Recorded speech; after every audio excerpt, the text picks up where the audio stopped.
that? Some are saying that directed energy weapons are being deployed to spark the largest fire in Texas history. And we know that these weapons exist. This newly released footage shows the Dragonfire laser directed energy weapon system in action, and it could be in the hands of military personnel in 5 years' time. It destroys targets with an intense beam of light and has pinpoint accuracy. It's able to hit something the size of a £1 coin from a kilometre away.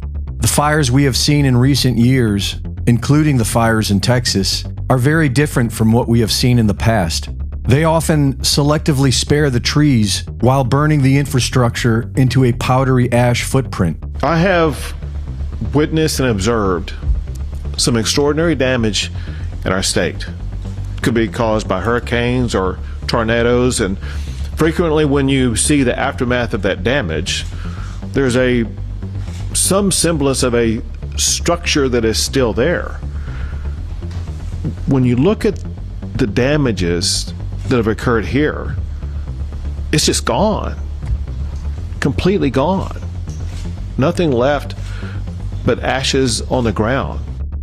After the Maui fires, many people believed that a blue roof was able to deflect these directed energy weapons and spare the home from destruction.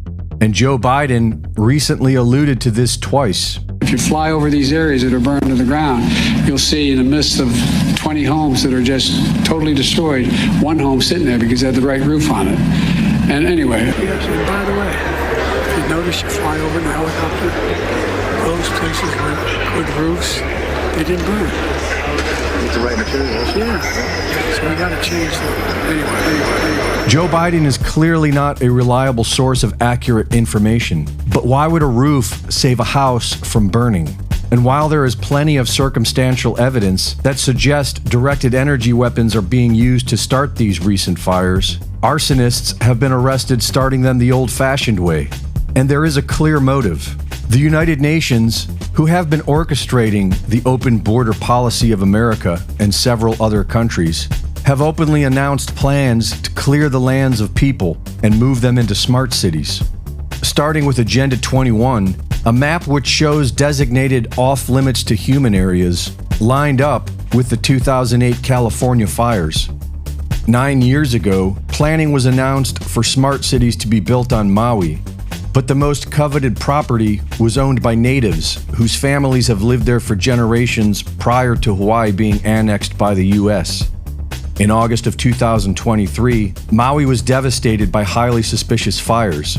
Roads were blocked off to keep residents from escaping, and the U.S. government gave survivors a mere $700 per household. A conference in April of 2023 met in Viña del Mar, Chile, to provide the municipality with support in the transfer of knowledge about the theory and solutions of smart cities. A year later, Viña del Mar was ravaged by fires. It was blamed on climate change, but local officials claimed arson.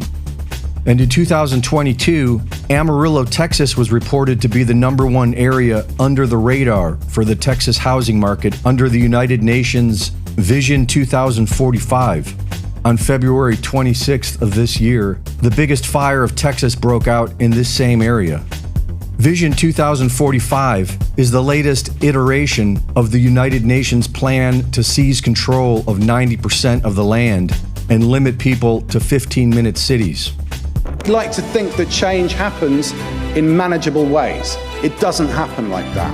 It happens in punctuated equilibria, where we have periods of stability and then periods of massive, radical, disruptive and transformative change.